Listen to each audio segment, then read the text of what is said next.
Hello and good morning or evening or afternoon, whenever you're tuning in. This is Iris with Sarabella Divination. Thank you so much for tuning in. If you would like to contact me for a personal reading, please check the description box below. I hope everyone is happy, healthy, and well. I hope that we are thriving and ascending and that we are all doing it together. Okay, so I wanted to do something a little different today. I wanted to do a message for the Divine Feminine Collective. If you like these messages, please let me know in the comments. I didn't really intend on doing too many Divine Feminine messages on my channel, but I was called to post a Divine Feminine message on my channel, and so I thought that it would be wise to go ahead and post it. So let's go ahead and see what's going on with the Divine Feminines and see what we can find out, okay? True angels, ancestors, spirit guides, stand with me now and allow me to be the channel. Allow me to receive clear and concise messages. Two more shuffles.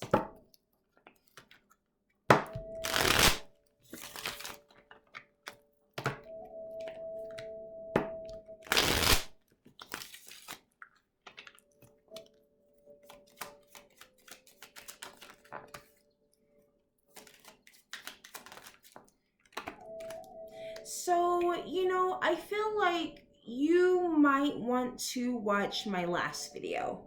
The first message that I got is the Chariot. And this is not just about forward movement. This isn't just about going on trips.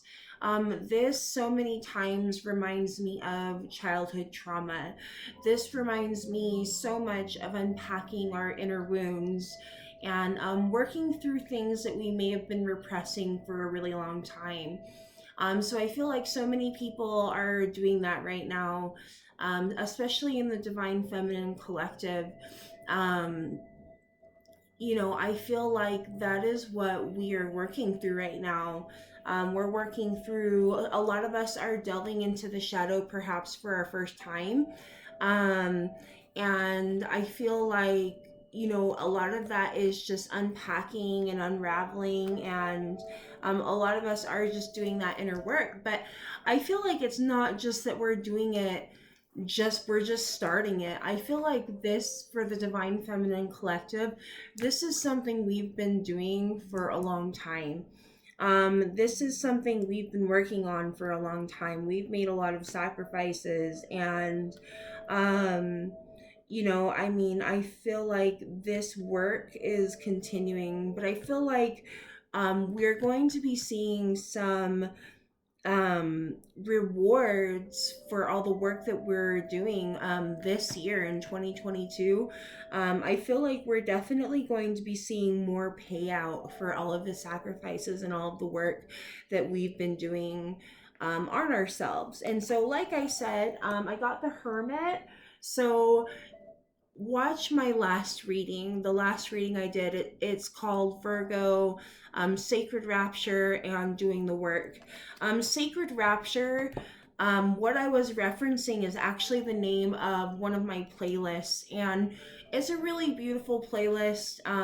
It's really about like ascending and transcending our old paradigm about old paradigms about who we thought we were, and allowing ourselves to shift into a more gentle, a more sweet, and a more gentle energy than what we were once in.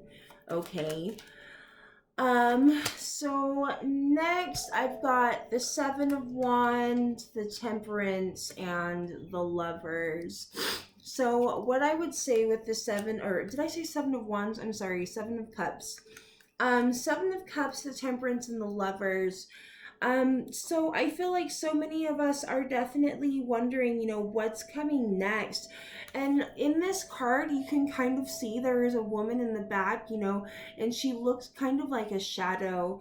I feel like I said, a lot of us are doing that shadow work. A lot of us are doing that healing and that inner assessment to see just how far we've come and where we are now. But more literally, in reference to this card's meaning, I would say that we're really assessing, what choices are the best for are most in alignment with the life that we're trying to live now. With the Temperance card and the Lovers, I would take a few things from this, but really I would say that within ourselves, we're trying to find a harmonious way to balance out all of the energies that we are integrating. So, with all of this work and all of the unraveling that we're doing, we have to integrate all of these things that we're learning about ourselves, right? And so, with the Temperance card, that's what we're doing. We're like, okay, we've done all of this work. I found out all of these things about myself, which is, really, it's not even like you're finding out all of these new and crazy things. You might just be rediscovering who you truly are, or returning to your most authentic expression before all of the conditioning, before everything happened. And so really, this reintegration of your most authentic self is taking place. With the Lovers, what I would take from this is that sacred partnerships are coming into your life, and they are carrying that same energetic frequency. And so, people that have also been doing this work, people that have also been people that are in the process of integration, people that have been doing the unraveling, I feel like people are making their way to you now. And again, I said this in my last reading.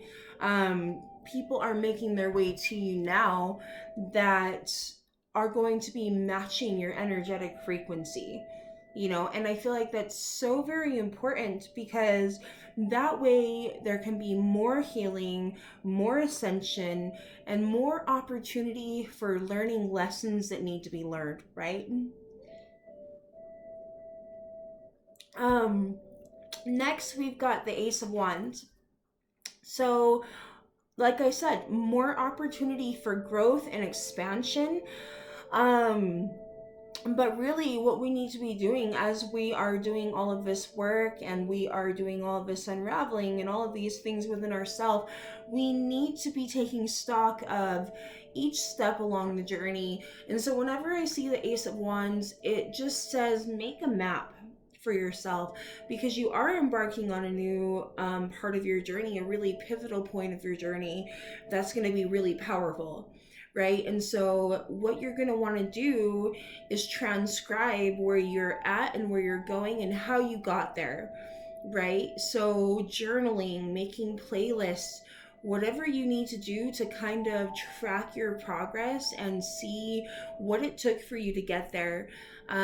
Because it's going to be incredibly important for you to remember the way, just in case there's some days that are difficult, or whatever. It's going to be incredibly important. Oh, and another thing is too, the more that you make this map, the more able that you're the more that you're able to how am I trying to say this, sorry, the more that you're going to manifest like more of this abundance, right? Like if you are making a map and you're maintaining that frequency, you're kind of building it up, you're writing it out, you're staying in that like growth mindset and that positive attitude, and you're like building it up, the more you're going to like, and you're going to stay positive, right? Because you're staying in a good vibration. You're a vibrational match for what it is that you are trying to bring in, because you're already there, right? I hope that makes sense. But make a map, and stay there, because it's going to be really, really important. Why? Because you guys are going great places, right? 10 of Pentacles. You know, everywhere, like anywhere that you've ever wanted to be, you will be there, right? We're building legacies, we're building empires, you know, we're working on great things for what's to come next and what's going to continue. And this isn't just any small feat. This is something that's going to be long lasting. And so it's like I've said, it's just going to be incredibly important that you remember what it took to get there, because not only that, people will be coming to you. I saw this with the Hermit, and I'm glad that I remembered. People will be coming to you, and they're going to be asking you, hey, you know, please give me some advice. You know, what did it take for you to get there? And you are going to remember, you are going to know because you wrote a map, right?